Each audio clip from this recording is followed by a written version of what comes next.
Okay, so again, my name is Matt Moran. I work for Siebel Global Markets. I'm at the headquarters office in Chicago. And the topic of my presentation is VIX, crypto, blockchain, futures, and or options. Can any or all of these be considered by investors to be included in a prudent portfolio? Even small allocation to any of these, could they be included?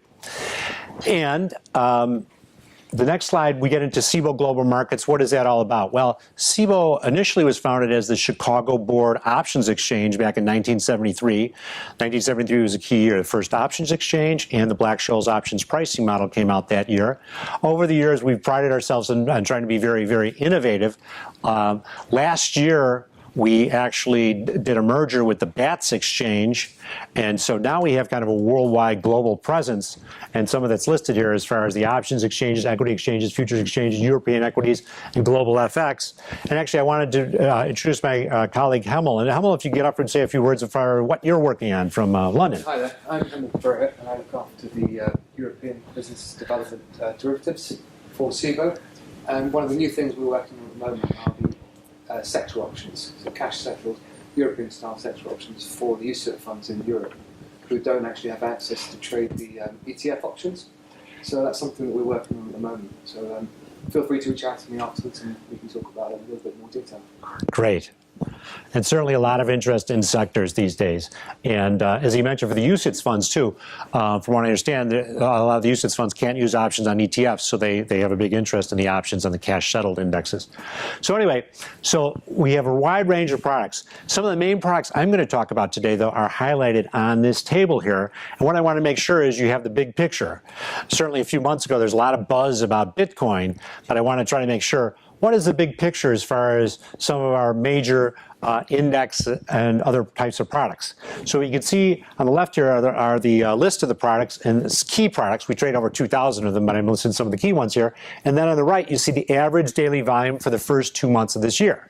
And you can see, for example, for both the VIX and the SPX options, average daily volume very, very strong. We had record months last month of over 1.2 million contracts per day. And for example, for the SPX, that translates to over 300 billion US per day notional volume. So very good notional volume. Then we have the VIX futures. So interest in and volume in all these top products has really been growing quite a bit.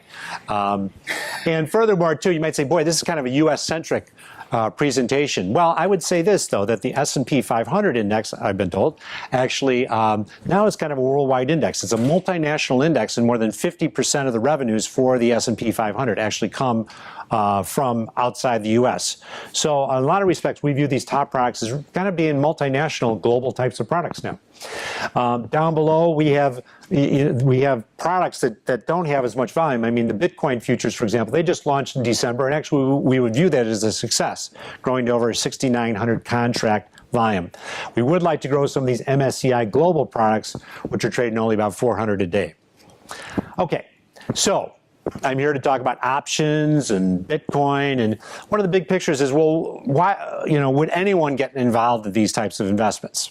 And I would start out by pointing out, well, you have a person like Warren Buffett, one of the world's most famous investors. What does he do? Well, he's really big on income. And as a matter of fact, he has kind of denigrated. He said, well, gold and Bitcoin, they aren't kicking off income, so I'm not really that interested in those types of products, but I am interested in income, so he's big on dividend-paying stocks, insurance companies, etc. But another thing he's been big on is actually the writing of long-dated put options, and this is in his annual reports, and he has gone out and written long-dated put options and taken in more than $4 billion in upfront premium, $4 billion. So very, very impressive. So I would say he's a big believer in taking in that upfront premium. We'll cover that later on in the presentation. How about, so when we're talking about these different investments like Bitcoin and VIX, one of the main issues is, well, if you're going to add them to a portfolio, can they help at all as far as diversification? One of the first things to look at, in my mind anyway, is, well, what about correlations? So I have some pretty simple correlation charts here. I have the correlations from 2012 to 2016, and then correlations more recently over the past 14 months or so. So up at the top there, what I have is VIX, the short-term futures VIX index, I have the Euro Stocks 50 index, if you want to look at European volatility, and finally Bitcoin. And so I'd say one of the main, in Switzerland anyway, I would imagine one of the main rows you might want to look at is what about the correlations against MSCI Switzerland. And you can see there for those volatility products, correlations about negative 0.6, and for Bitcoin only negative 0.04. Now, how about more recently? Well, you could see since January 2007, you could see the correlations have gotten even more negative. These volatility indexes versus the MSCI Switzerland correlation of around negative 0.8, and then a correlation of 0 for the Bitcoin. Another thing in terms of crypto and correlations, though, is the fact that, well, Deutsche Bank recently came out with a paper, cryptocurrencies are increasingly correlated with the Siebel Volatility Index. That's according to a note from Deutsche Bank. So that is kind of interesting. I think we're still in the early stages here as far as can Bitcoin be a good diversifier? I think a lot of people would say VIX, certainly, at least in theory anyway, does have potential as a diversifier. Okay, how about volatility over the past actually, sorry, this is a little out of date, but anyway, that should say 26 months. Volatility over the past 26 months. And why did I start in January 2016? Well, I started in January 2016 because of the fact that you've got both Brexit and the U.S. Presidential election there, kind of earth-shattering events. And so what do we see in terms of volatility here? Well, we saw that, for example, that of the three countries there, which had the highest volatility? Actually, Germany had the highest volatility, Switzerland number 2, and U.S. number 3. And that, what I'm talking about there is up at the top is that's historic volatility. That's backward looking. What has happened in the past as far as how much did the index move around in the past? And so some key peaks there are, for example, MSCI Germany and MSCI Switzerland both had kind of peaks around the time of Brexit. And then, but if you look at the far right there, the S&P 500 in blue, that had been kind of low, but sure enough, it did pop quite a bit last month. Now, again, historic volatility, backward looking. Now we can look down here below, and how about forward looking index? You go into the market intraday and look at these vol indexes and see, well, how do they move? And what is the market saying about expected future volatility? And so what we see here is we have the VIX index in orange. And then I included 2 currency volatility indexes. I think they're not that well known, but I think you might find these kind of interesting as far as there's a BP VIX and an EU VIX based on the British pound and euro. And so one of the main reasons I'm including this is the fact that prior to Brexit, a lot of people said, hey, we don't think Brexit's going to happen. There are no real market signals. No one's really that nervous about this. But there were a few articles that did say that, well, actually, the implied volatility for the British pound actually had picked up quite a bit right before Brexit. But still, you might say, well, okay, but how do I judge that? Is there a real measure for that? And I would say, well, Siebel actually does have a measure. We have this BP VIX, and it went from 9 to 29 right before Brexit. So that was kind of an interesting type of phenomenon.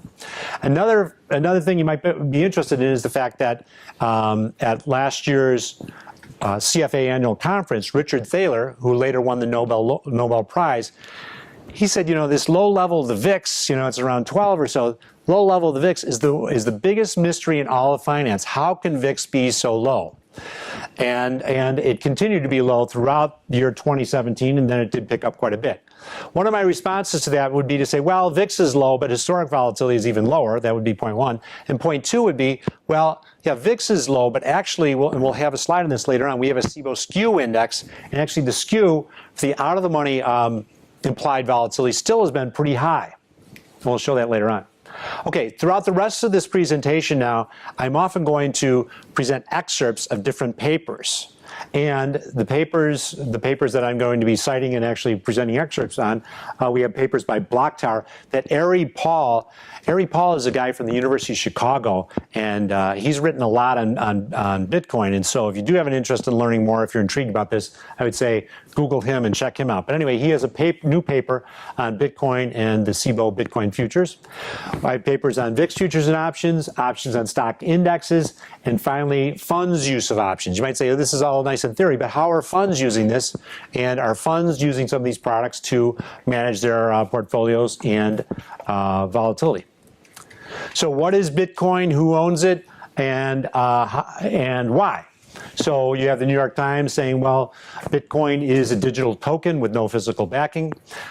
One thing I find kind of interesting is the middle article here, as far as there are a lot of people over the age of 50 or so who just shake their head and go, I have no idea why anyone would even consider some of these cryptocurrencies. But what does this article say? Well, it says that yes, actually, when you look at it, most of the people who own Bitcoin are young men, and why? Lack of trust. And when, this one article got into it, but I've seen other articles too that have suggested, yeah, a lot of people younger than age 35 or so, they've lost a lot of trust in traditional institutions like governments, churches, banks, brokerage firms, et cetera, et cetera. So what do they trust? They trust their smartphone, and they're very big on apps. And so for a lot of younger people, and mainly younger males, they have said, yes, we have a lack of trust in traditional institutions, and then we trust Bitcoin. We trust Bitcoin more than the government. So that's what they've said. Finally, on this slide here, I have a 2018 paper by Ari Paul with the correlations. Again, if there's some people out there saying, boy, I have no idea why anyone would consider this, well, here we have what some of the proponents say. And actually, among the proponents would be Ari Paul. Also, from a Siebel point of view, we've worked closely with the Gemini Exchange, and that's headed up by the Winklevoss twins, who were featured in the movie The Social Network. And they allegedly had the idea for Facebook initially, but now they're very, very big on Bitcoin.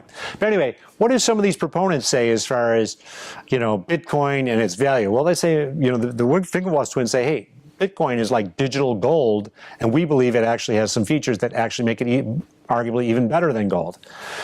So what did Ari Paul have to say? Well, he's got three different comparisons here. He's got crypto, fiat, and gold. And he's got all these features here, and according to Ari Paul anyway, he says, well, Bitcoin has many, many advantages, including non-consumable, portable, durable, highly divisible, easy and transactable, secure, cannot be counterfeited. That's what they say. That's what he says and whatever. But I'd say, well, would all people really feel that way? And whenever, when you think about things like the Mt. Gox, what happened to the Bitcoin there? So I'm not sure I'm totally convinced of that. But anyway, decentralized and smart and programmable. So that's what some of the proponents of Bitcoin do argue. So another thing to keep in mind, a lot of you involved with the CFA Institute definitely has taken a role as far as looking at Bitcoin, providing education on Bitcoin. And for example, they did, in their blog, they did mention Siebel Global Markets and CME Group have come out with futures. And they said that, in the annual conference upcoming in Hong Kong, that crypto will be covered.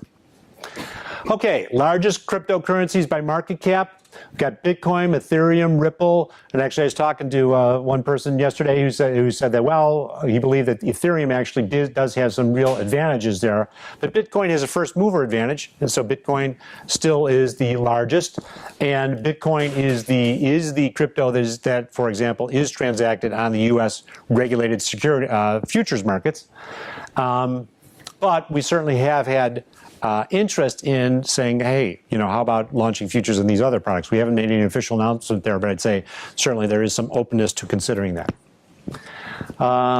Let's see. Okay, so another exhibit by Ari Paul. How about the whole issue of considering Bitcoin in a portfolio? And so what he's doing here is looking at Bitcoin and other assets over 87 months. I do have a disclaimer there. I say, caution, Bitcoin did experience a significant drawdown in early 2018. This is just through October 2017, so be a little careful there. Anyway, when they looked at this time period, what did they find? They found that, for example, they have annualized returns and standard deviations for many different traditional asset classes in white here, and then the Sharpe ratio. And they have the correlations to Bitcoin over here, oftentimes around zero. But anyway, for the Bitcoin itself, some eye-popping figures here in terms of, they said that, well, it had annualized returns of 298%, annualized standard deviation of 253%. So even with that annualized return, because the volatility was so high, interestingly enough, the Sharpe ratio actually was a little bit less than the U.S. large cap stock, a few basis points less. Anyway, Bitcoin, they allege that Bitcoin is at high volatility and high returns, high Sharpe ratio, initial correlation of Bitcoin to other asset classes highlights its independent properties even relative to gold. This illustrates its diversification benefits. The returns for Bitcoin appear to be idiosyncratic relative to the factors and patterns associated with other asset classes. So that's what Ari Paul has to say. So how about volatility, and how has volatility changed over the years? We can see VIX, when we're talking about the vol of these products. VIX represents vol, but then how about vol? How about vol of VIX? So that's what you see here as far as VIX is in green and the Bitcoin, XBT, is in blue there. And VIX oftentimes had higher vol, but more recently you do see Bitcoin actually in blue there, did pick up and hit higher vol. And when you talk about higher vol too, you see that in recent years, Bitcoin had pretty high vol, but then according to this slide, you're talking about vol of Bitcoin 126% higher than the VIX. So you're talking about a lot of volatility. Okay, so Bitcoin has been around for a while and it's been traded on exchanges that really didn't have very heavy-duty regulation. And so certainly some people said, well, you know, certainly a lot of customers are asking about this, and a lot of the hedge funds and others are saying, you know, this is great, you know, as far as this asset really has run up quite a bit, but we need more transparency, regulation, the ability to hedge, things like that. Prior to December 2017, there wasn't much of an ability to hedge this. And so there's a lot of interest in saying, can we go more mainstream on a regulated exchange? And so in December of 2017, both Siebel and CME both launched futures on Bitcoin products. And we have some of the highlights here as far as you can see some of the specifications. Furthermore, on the top left, we have, well, yes, they launched, we launched them on 11 December, and this does add the new feature as far as people now can hedge their Bitcoin exposure. You have people like the head of JP Morgan Chase saying he's not really a big believer. It's kind of like, well, if you don't believe in this, whenever, you certainly can go out and short the Bitcoin using the futures now. A key thing, a key development though for us was the fact that, you know, we partnered up with the Gemini Trust Company, again, headed up by the Winklevoss twins. And so the Gemini Trust Company is a New York regulated entity, and it's subject to fiduciary obligations, capital reserve requirements, know your customer, bank compliance standards of the New York State State Department of Financial Services. So both Siebel and Gemini, very, very highly regulated. So we do a settlement, we do a cash settlement to the Bitcoin price once a month, determined by Gemini. I would say two of the most sensitive issues when we did launch this were the idea of, well, you know, boy, if you have a lot of retail customers coming in here, you know, what about protection? What about margins? And so the exchange did set the margins at 44% of underlying. So initial margin, customer has to put up 44%. That's the exchange minimum, and oftentimes the retail brokerage firms will go above and beyond that and require 80 or 100% margins. So margins oftentimes are very high because this product does move around a lot. Another somewhat sensitive point is, well, what about this settlement? And, you know, what about cash settlement versus physical settlement? Like, how about delivery of Bitcoin for settlement? Well, we did decide on cash settlement with the Gemini Trust Company. We settle to their auction price, and so far we've had 3 settlements so far, and so far they have gone well. Okay, so how about prices since the launch? Well, you can see here, for example, up at the top there, I have the Bitcoin daily high, low, and close, and you can see that it peaked in mid-December around 19,000, and then more recently came down to around 8,000. Actually, it came down below 8,000. So the price, you know, now you have the hedgers in there, and so the price has dipped somewhat. How about the futures volume and the futures open interest? Well, you can see the futures volume here did spike on days in which generally, if the Bitcoin price is coming down, oftentimes the futures price can spike up quite a bit. Futures volume could spike up quite a bit. Okay, Chris asked me to add a slide on the actual pricing and contango or backwardation features. So what I did was I looked at the pricing earlier today. And so what we have here is the Bitcoin price is up at the top, and this is actually kind of taken from our website. So you can go to the website here, the CFE, Siebel Futures Exchange website, and actually check this out for yourself. But what I have there is the Bitcoin futures up at top, and then the volatility index, the VIX volatility index down at the bottom. So what do we see there? I would say that both the Bitcoin and the VIX futures were in contango this morning. The spot price was lower than the futures price. For the Bitcoin, we had 3 expirations on 18 April, 16 May, and 13 June. For the VIX, we had about 12 expirations. So how do we determine that the product is in contango or backwardation? Well, there you can see for the Bitcoin, you can see that the cash price in green there, 81.85, and the futures price is down below, 82.10, 82.30, 83.10. So the futures are priced higher, and so the Bitcoin, as of this morning anyway, was in contango. In recent months, the Bitcoin has been both in contango and in backwardation, and oftentimes when the price of the Bitcoin drops quite a bit, the contract definitely is in a pretty steep contango. Okay, now how about VIX and VIX futures? Whoops.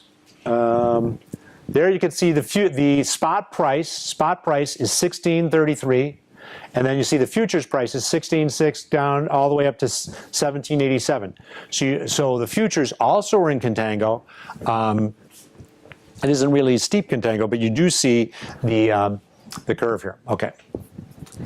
So how about so even if you aren't really convinced about Bitcoin and cryptocurrencies investments, certainly there are lots of people who actually are not that big on cryptocurrencies who still say, well, blockchain, the technology there, the underlying technology is very, very interesting, could have interesting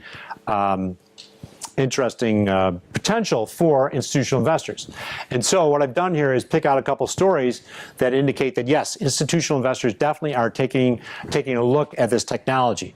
The top story there refers to the fact that Lombard Odier Investment Management has completed a bond deal using the blockchain technology, and a transaction it claims is the first of its kind. Down at the bottom here, you see Vanguard. Vanguard, trillions of dollars of assets under management, big index fund manager, deals a lot in indexes.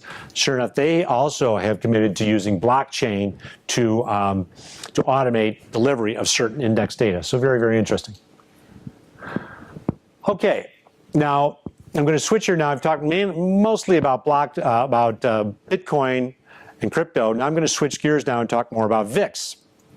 And oftentimes when you see stories on VIX or just people talking about VIX, oftentimes what they do is they're talking about the spot index and or the ETPs. What does ETP mean? ETP is exchange traded product, and that includes both ETN, which is an exchange traded note, and ETF, which is an exchange traded fund. So anyway, oftentimes people try, I get questions a lot about, oh yeah, that VIX skyrocket or the VXX ETP did this or that, whatever.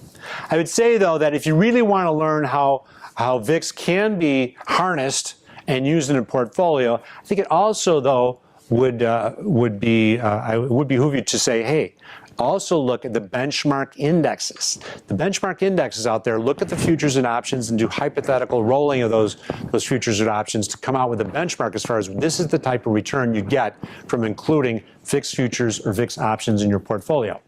So we have lots of different indexes out there now, and I know it's difficult for you to read all these and understand all of them, but anyway, what we're doing is we have indexes that buy VIX futures, inverse of VIX futures, VIX calls, etc. So, how is some of these indexes done? Well, I want to spend a little time on this. And for example, let's start out with this, with that red line there. What does the red line show up at the top there? That shows the S&P 500 midterm VIX futures index. And I think that that's a good place to start because it shows both the power and some of the costs involved with just making a simple allocation to rolling forward VIX futures. So what that red index line is doing there, it did go up a lot as far as if you had rolled VIX futures in 2008, and this is rolling the midterm futures, rolling the 5-month futures approximately, well, it did go up quite a bit. It went up from about 90 cents to more than $3. So it went up more than 200%. So you could say, well, that was a great diversifier. A lot of other assets are going on 50 or 60%. This index is shooting up by more than 200%. Great diversifier. But what has it done since 2008? Well, you can see it went from around $3 down to 15 cents. So it had a tremendous fall there. And you might say, why did it have such a big fall? Well, it had a fall because of the fact, well, the VIX index itself came down. Then also, about 70% of that time since then, the VIX actually has been in contango. You know, I showed you that chart earlier, the table earlier. VIX is in contango. VIX has been in contango 70% of the time. So if you're rolling the VIX futures, that is a drag on the portfolio performance. That certainly has been a drag on the performance of that red index there. So that's going long the VIX midterm futures. How about going short the VIX futures? Well, we also had that green index there with the green double line, the VPD. That's a Siebel VIX Premium Strategy Index. And what has that done? Well, sure enough, it's somewhat of a mirror of that red index in that, and I know, I'm sorry, this is a little busy here, but anyway, the green index did go down. It looked like it went down to about 60 cents, but since that time went to $2.54. So consistent selling of VIX futures and collateralized by T-bills, whenever, that strategy actually has done pretty well. The VPD index, okay? Now, what I have down here to get it, and this gets into a little bit more of a sensitive subject as far as oftentimes in the first few years of VIX futures came out in 2004, VIX options 2006, we go out and just present the idea of just go long futures and help diversify, but then we started to notice, boy, this contango is really eating into that strategy. More recently, certainly the past year, the whole strategy of saying, well, take the other side of that trade. If VIX is in contango, just sell VIX futures. Keep on selling VIX futures. And people would do that even though the VIX was at 12. You're kind of, well, selling VIX futures at 12, that might be a little challenging, whatever. But anyway, so what I have here down below, this table here, and this does get into a sensitive topic as far as lots more interest in selling VIX futures over the past year or two. So what do we have here? We have 3 benchmark indexes that go short VIX futures exposure. We have the VPD, which sells VIX futures and holds collateralized T-bills. The VPN, which sells VIX futures, holds collateralized T-bills, and then also buys VIX call options for even more protection, more downside protection from tail risk. And finally, you have the S&P 500 VIX short-term futures daily inverse index. And that simply is taking the inverse of going short VIX futures, is taking the inverse of that every single day. So how have these 3 indexes done? Well, you might say in 2017 there was no comparison. This index here, where you aren't messing around with the collateralized T-bills, the inverse index went up 186%. And there's a lot of interest, lots of excitement about, boy, is this the new winning trade out there? You know, it did very, very well that year. Whereas these more conservative indexes were only up about 16%. So, you know, not great, but not bad either. But the key thing to point out here, though, is on the right, I'd say, in that you got to know what you're trading here. Whenever all products are not created equal, all VIX selling benchmarks are not created equal. And so sure enough, this went up 186% last year, but sure enough, in February 2018, it went down by 95.5%. So that was a little bit of a challenge, a little bit of a wake-up call. So, you know, I think some people might have said, boy, could you know, how can that happen? And, you know, could the VIX have gone up by more than 100%? I'd say, you know, if VIX is at 12, there certainly is a possibility it could go up, it could double, you know, very, very quickly. So anyway, that went down by 95%. But I would say that not all VIX future selling strategies, not all of them did that badly. In that if you look at the VPD and VPN indexes, again, they went up in 2017 and went down only about 7% last month. So again, I'd say do your homework. Check out the various indexes in order to get a better handle on what types of strategies might make sense for you. So how about some VIX benchmark indexes that buy the VIX call options? So we have the 3 indexes here, VXTH, VIX Tail Hedge Index, VPN, and Low Vol Index. So we have all 3 of those indexes, and you know, they kind of smooth performance, and they were not able to keep up with the S&P 500 because that's going up so much in this roaring bull market. But and oftentimes people say, oh, VIX, that's crazy, that's risky. But I would say on this chart here, we definitely have some evidence to say that, well, VIX call options included within a prudent portfolio actually could help lessen your downside risk. So what I have here is standard deviations over 10 years. And sure enough, the top performers in terms of the lowest standard deviation were the low vol index that buys VIX call options and the VIX tail hedge index, again, that buys the VIX call options. Significantly less volatility than both the S&P 500, the US Treasury bond, and many other indexes. Admittedly, I'm not saying all VIX benchmarks have low volatility. You do have this VPD index, which doesn't buy the VIX call options, and that did have higher volatility. Okay, if we go over to the right, how about drawdowns? Well, in terms of drawdowns, sure enough, the top two performers, again, are the indexes that have these VIX call options built in there to help smooth out returns, to help lessen the tail risk. So the VXTH and low vol both did pretty well there. Okay. Again, I said I'm going to present a number of studies here. One study was by Asset Consulting Group. This admittedly was in 2012, so you probably would get different results now. But anyway, this VIX tail hedge index that holds the S&P 500 and sometimes buys the VIX call options, how did that do? Well, you can see that some of the stock indexes are over here, but VXTH out to the northwest. If you added a little bit of VXTH to your portfolio, that actually could have helped lessen the volatility and actually during this time period anyway, enhance returns. And there's also a paper in the process of coming out by Ed Zotto, which does look at the inverse VIX index and the written VIX calls. And this did say that, yes, during the year 2016, both of these strategies did do pretty well. Again, be careful about, well, see what do they do in 2018. Maybe it might be a little more challenged. Okay, for short volatility strategies, also BlackRock has come out with a paper. BlackRock came out with a paper, and they did look at 3 short volatility strategies. The S&P 500 put right index, selling collateralized puts, collateralized by T-bills, short variance swaps, and short fixed futures, again, collateralized with T-bills. And what did BlackRock find in their paper? They found that all 3 of the short vol strategies had better returns, lower volatility, better risk-adjusted returns, and better maximum drawdown when compared to the S&P 500. Okay, a new slide. Chris and I were talking about this last night. A new slide I have here is the fact that, people say, well, what are these options, how are they priced and how does implied volatility change over time? So what I have here is the volatility skew for both the VIX options and the SPX options on 2 different dates. I have it on February 5th. Obviously, that was a day with very, very high volatility. And sure enough, the implied volatility for those options was pretty high back then. And then on March 1st, where the volatility did come down. And so what I'm showing here is, for example, is option moneyness is in the x-axis. 100% would show you the implied volatility for the at-the-money. And 80 and 90% would show you for the out-of-the-money puts, and 110% or 120% on the right side would show you for the out-of-the-money calls. So what am I trying to show here? What I'm trying to show is that that implied volatility is not the same at all types of moneyness. In that, for example, for at-the-money, you see, for example, S&P 500 options had 15.8 at-the-money volatility here on March 1st, 30.9 on February 5th. But then if you look at the out of the money, you're talking about 40 and 50% implied volatility, much higher implied volatility. So people want to hedge that out of the money risk. And the skew on the S&P 500 has been very, very high. As I mentioned before, we also have a skew index, which I'm not showing here. But anyway, the skew index actually was at its highest levels in 2017.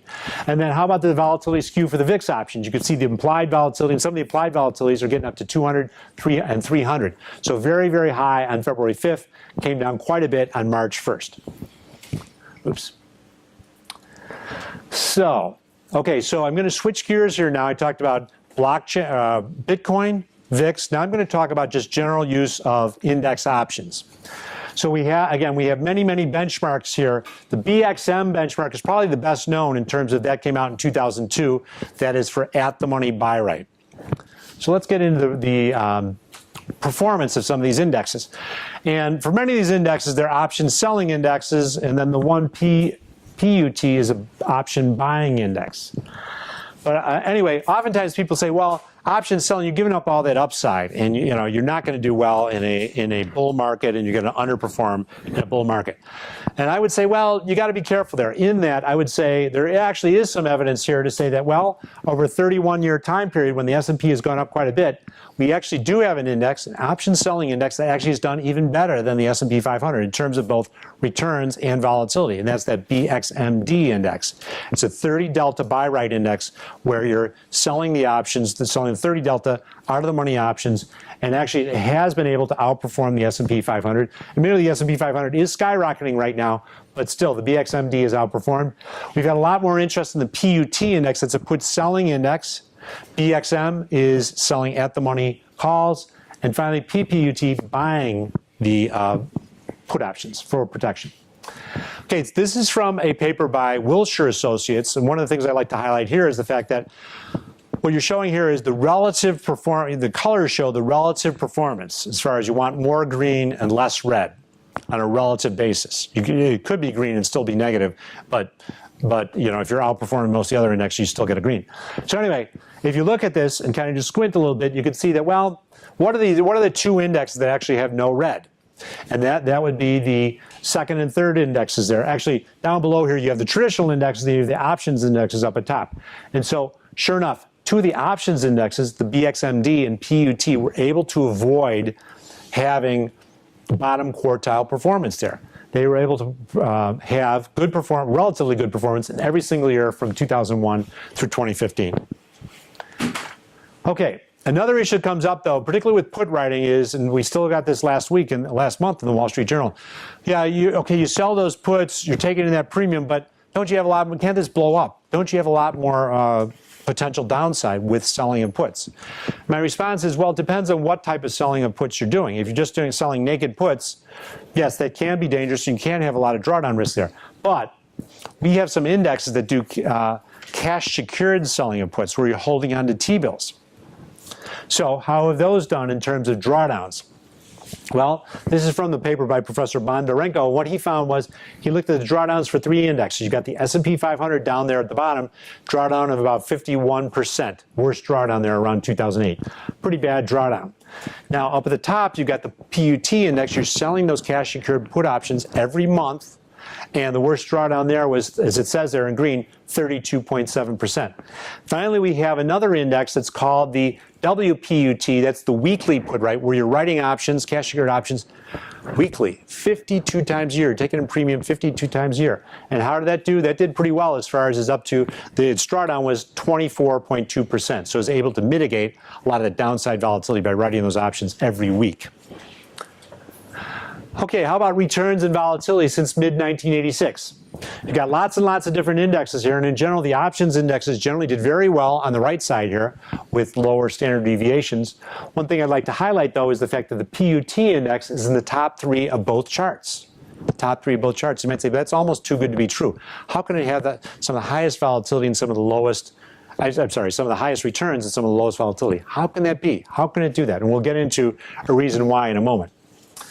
So here's from the study by Wilshire. And what do they find? They found that some of the option writing indexes up at top in the triangles there, PUT and BXMD, very good risk-adjusted returns out to the northwest compared to some of the stock indexes.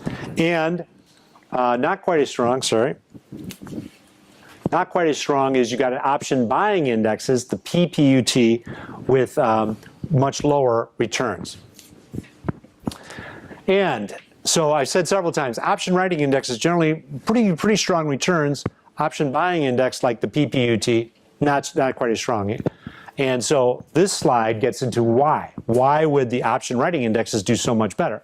This slide gets into the volatility risk premium. This is showing the difference between implied and realized volatility. Implied volatility reflects the volatility that's implied by the prices in the market as you see them, and realized volatility reflects what actually happens in the subsequent futures as far as how much the S&P moved around. And the implied volatility generally has been higher than the realized in that the prices, sellers of index options basically are rewarded with higher implied volatility. And so what I'm showing here is at the top chart there is for the S&P 500 options. It's from a study by Wilshire. Down at the bottom, I'm showing the Fund Evaluation Group study based on the Russell 2000. And for both of these studies, they found that every single year there was a volatility risk premium except for the year 2008. Except for the year 2008, every single year, volatility risk premium. And so this backs up the point that, yes, this is kind of wind behind the sails. Those option writing indexes generally can do well. Option buying index, PPUT, not quite as strong. Another question comes up, though, is kind of like, well, boy, the PUT and BXM, you're writing at the money options, and you're giving up all that upside. How can it keep up with the stock index if it's going up 10% a year? How can it keep up? One of the reasons it can keep up is the fact that you have tremendous gross premiums on the for the at the money option writing. So what I'm showing up there at the top is that's the gross premium per month, as far as how much premium you take in every single month. And the green line there represents the BXM, which is at the money, and the BXMD represents the out of the money option writing. And there, you're taking in less premium because you're writing out of the money. You get some upside potential on your stock position, and so you should not be rewarded with as much premium. But anyway, the average gross monthly premium generated was 1.8% for the BXM index at the money, and 0.8% for the BXMD index out of the money. Now, a question that could come up is, well, boy, those numbers do jump around a lot. How do I know how much premium I'm going to take in? Well, one of the interesting rules of thumb is to just say, well, just look at the VIX, the orange line there. Just look at the VIX and divide by 10. And that roughly is the amount of gross premium you take in on a percentage basis. So if the VIX is at 20, you're taking in about 2% per month in green there, okay? VIX at 20, taking about 2% per month.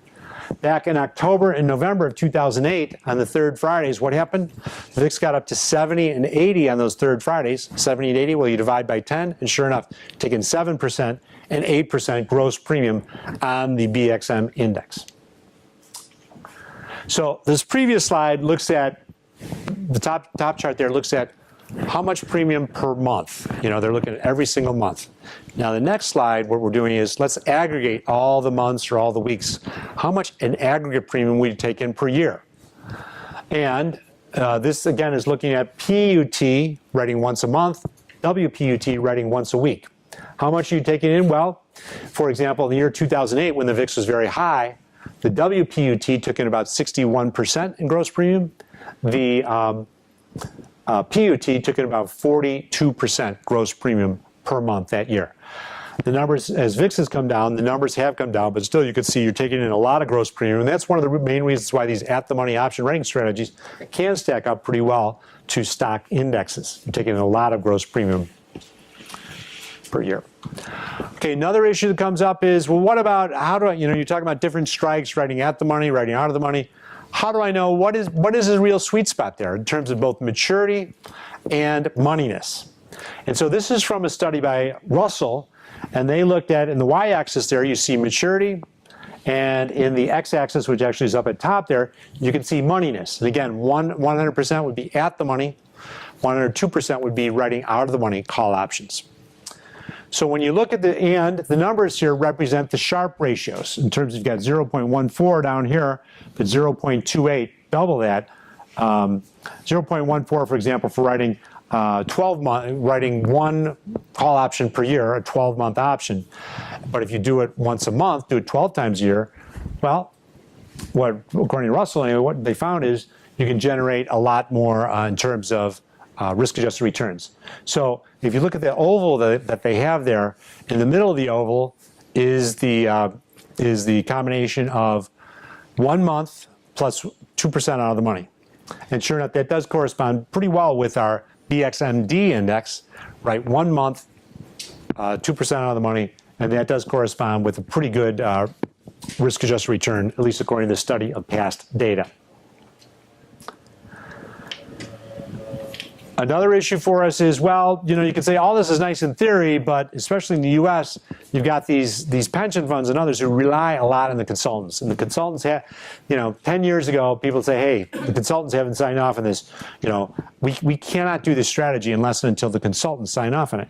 So what I have here is a list, according to P&I, as far as the world's largest investment consulting firms in terms of assets under advisement, and the assets range from around $900 billion to $10 trillion in assets under advisement. So we're talking about some pretty big sets of assets there. And again, 10 years ago, not many of them had done much work in terms of using options. But I'm pleased to say now there are 8 research papers out there, and all of them present some of the same types of points I was presenting in terms of things like, well, there's a volatility risk premium. Maybe you could add to your portfolio's risk-adjusted returns by incorporating the selling of cash-secured puts or covered calls. North American pension funds, we've had some good growth here too. Again, 10 years ago, not many of these funds were looking at these types of strategies, but we've done lots of these presentations. We've got the word out there, and I think for a lot of them, they do understand now. Oh yeah, BXM, PUT, and then they talk to the managers. The managers come in and say, well, we can go above and beyond. We can give enhanced versions of some of these indexes. So we have seen some good results there as far as North American pension funds definitely making some allocations. Down there at the bottom, I have Texas, Wisconsin, and Canada. Certainly Canada pension funds are certainly leaders in terms of considering very unique strategies. Okay, for the part 4 of my talk here, I'm going to get into how about fund use, mutual fund use, closed-end fund, ETF fund use. How about fund use of options? Again, you could say all this has been nice in theory, but how are funds doing and how do they use these products and what about their performance? So the University of Augsburg, at the University of Augsburg, you see the authors down there at the bottom. Anyway, the University of Augsburg found that the mutual funds that do use options actually had higher risk-adjusted performance and had lower systematic risk. So again, a lot of people think, oh, options, those are crazy, those add volatility. It's kind of, well, actually, Augsburg actually looked at the performance of mutual funds that use options and found just the opposite, that actually we're talking about less volatility, better risk-adjusted returns. So that's one study. And for our final study, I'm going to present excerpts from a paper by Keith Black and Ed Zotto that just came out last week. And what did they find? They found, well, there's been a tremendous growth in terms of the number of options-based funds. These are SEC-regulated funds, ETFs, closed-end funds, mutual funds, that use options. And they found that the number of funds grew from 10 in the year 2000 to 157 last year. So you've seen very good growth there in terms of number of funds using options. You've also seen growth in assets under management. Grew from around $4 billion to more than $54 billion for these funds that really focus on use of options. How about maximum drawdowns? Again, sometimes people think, oh, options, does that enhance volatility? Well, in terms of maximum drawdowns, the options-based funds, they had maximum drawdowns of 43.9%, less than the stocks and commodities indexes. And also in terms of standard deviation, actually, they racked up the #1 spot here in terms of less standard deviation than any of the other indexes shown on these charts. Here are some summary statistics I'd say you can check out in the new Black and Zotto study. Certainly one of the advanced statistics that oftentimes is pointed out is say, well, yeah, you're showing higher Sharpe ratio, higher Sortino ratio, but what about factors such as skewness? And yes, oftentimes, if you're doing a lot of writing of short options, oftentimes there can be negative skewness, which is shown up here. Yes, there's negative skewness, but for those people who kind of lecture me and say, hey, don't use the Sharpe ratio for anything with negative skewness, it's kind of, well, wait a second. Even the S&P 500 has negative skewness, according to this, of negative 0.8 negative skewness. So that is an issue to be reckoned with. But anyway, and we can talk about that more if you'd like.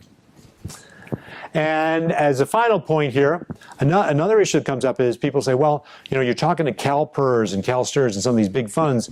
What if some of the big funds were to come in a big way? Can your index options markets handle this new business?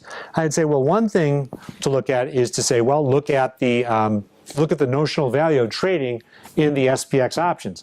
And that has grown, according to the study by Black and Zotto, grown from 13 billion per day to more than 287 billion per day in 2017. And actually, it's even higher in recent months. So very good growth there in terms of the average notional volume of average daily volume. So for more information, we have several web pages here which can provide you with more information as far as we've got a page on /funds, what funds are using products. For benchmarks, I showed you PUT and BXM, but we've got 30 different benchmarks there. Check out that page. We've got more than 30 different volatility indexes too. I showed you VIX, I showed you BP VIX, but we also have interest rate VIX, currency VIX, commodity VIX. We have lots of different VIXs out there. And finally, if you do want to learn a lot more, we do have our multi-day risk management conferences coming up in Ireland, Hong Kong, and actually that's going to be in Florida. So check out the disclaimers, and I'll open up to questions or comments. A lot was covered there. Again, from what I understand, the PDF will be on the website. Thank you. Thank you. Yes. Sorry, question here? Yes, go ahead. Well, in fact, yes, good questions. All right. One is you say that you, first of all, I really believe that there is value in the a lot of the strategies that you mentioned. Yes. What is not clear to me is not so much capacity-wise whether you could handle it if a lot of the pension funds would come in, but whether that would in fact erode the risk premium. Okay. And related to that, it's somewhat frustrating to me that you can do those strategies on the Standard & Poor's 500, but one would have to do similar strategies on other asset classes, Yes. like foreign exchange, Right. whatever, to the extent that it's Right. possible and it makes sense. So what about product development Yes. encompassing other asset classes? Okay. That's a good question to start off, Chris. Christian, you asked me what did they ask in past years or past. This is the fourth one I've done this week, and that question did come up a lot. So let me just first of all let's talk. I'm going the wrong way. Let's talk about capacity, and then we'll get into volatility risk premium. Okay. So sorry, a few more here. So anyway, here's a look at capacity. And one warning is the fact that, yes, at Siebel, we offer options on 2,000 different underlying securities. And you might say, boy, yeah, well, do you have this type of capacity in all of them? It's going, no, definitely not. This is the biggest product by far. There's a gigantic fall off after this product. This is the big institutional product. Again, trading over 287 billion per day. For the vast majority of our products, we're talking about less than 1 billion per day. And for many of them, less than a couple hundred million per day, or some may have zero. But anyway, so for example, you've got to be careful here as far as I'm saying this just on SPX. And for capacity, if you want to take, if you were working with a large institution, you definitely have to be careful as far as saying, yeah, we're going to go out there and take advantage of our thoughts on some of these stocks. Definitely, you've got to be careful there, though, as far as assuming that all of them have this great capacity. So that's point one. Now, point two is you asked about the volatility risk premium, and I think it's a good question, and we have a couple of different issues there. Okay, so this is showing the volatility risk premium, and I get this question a lot as far as, well, that's interesting, but actually, and this leads into a couple of different issues. First of all would be, well, this is the volatility risk premium for stock index options. What about for single stock options? And what about for currencies and other assets? Well, I would say that from what I have seen, this is one of the most sets of pronounced volatility risk premiums you see. I showed you that skew chart too, as far as, boy, the implied vols for some of the SPX options are real high.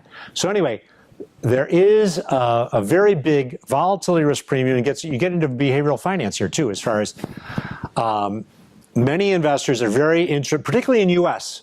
I have been told the skew in the U.S. actually is higher than it is anywhere else in the world. That's what I heard this a while ago, but anyway, I assume it's still somewhat true.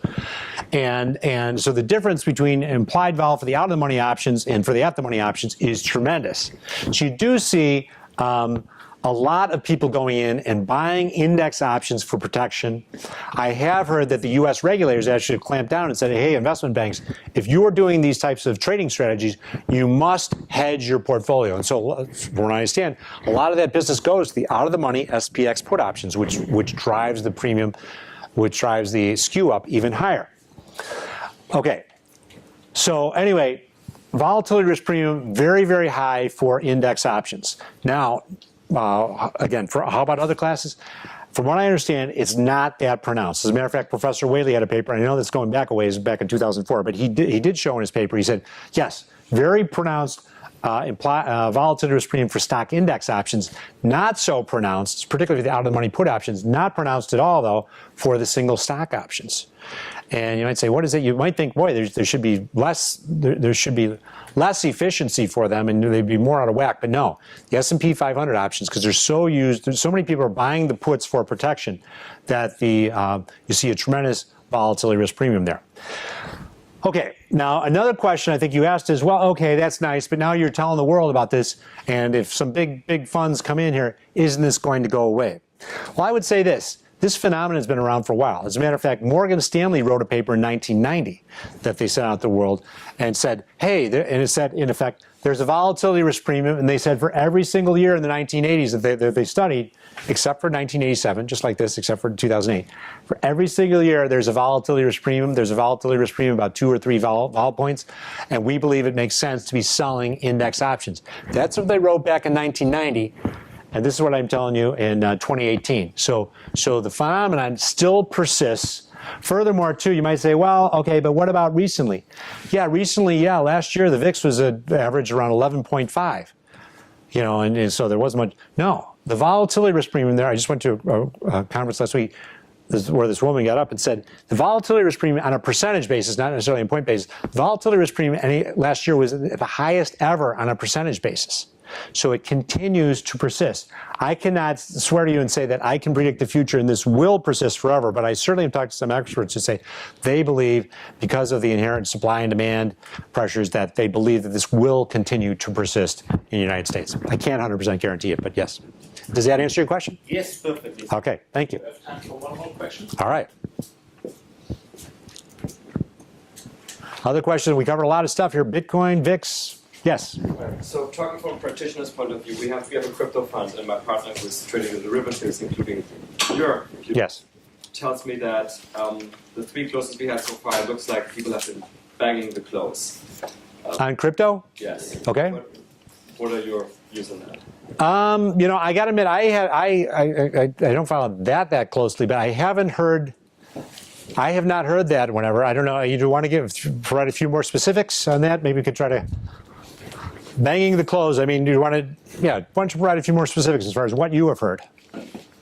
No, banging the close basically being price manipulation into the close of the future, right? So people have existing positions that they build up to before the close. Yeah. Taking advantage of the fact that you're taking your price from only one exchange and not from a mix of exchanges like a competitor does. Right. And obviously, that has lower liquidity. People may have been able to manipulate the price of the close, then leading to a favorable trading outcome given their pre-existing positions. Yes. I don't have the data of that. Again, it's my partner trading out. I'm happy to Okay. have one email. Yeah, I'd say let's talk about that a little bit, because I would say this, that I would say I did hear a lot of concern about that. As I mentioned even in my talk, I said, you know, there are some people who say, oh, you know, you're settling to one auction price in Gemini, and there's tremendous potential for, you know, playing games or whatever. I did hear that. I did hear a lot. I heard there's a lot of potential for that. But I've got to say, with a straight face anyway, from what I've heard, and I got to heard mainly from my colleagues, so maybe I heard a somewhat rosy picture, but I have heard that we have done 3 settlements, and all 3, I have heard anyway, the 3 settlements, you know, 3 monthly settlements, actually, I have heard that they have gone smoothly, and we're pleased with the way that they work. But again, if you and your colleague do have problems, let's trade cards or whatever, and we'll definitely bring it up to my colleagues and experts back in Chicago, and we'll try to get that checked out. Okay. Okay, I think you said that's the last question. Right. Okay, I will stick around. There's a little bit of literature up here. I'll stick around as long as possible. I imagine some of you still want to talk one-on-one. So, Chris, I'll turn it back to you. Thank you very much. That was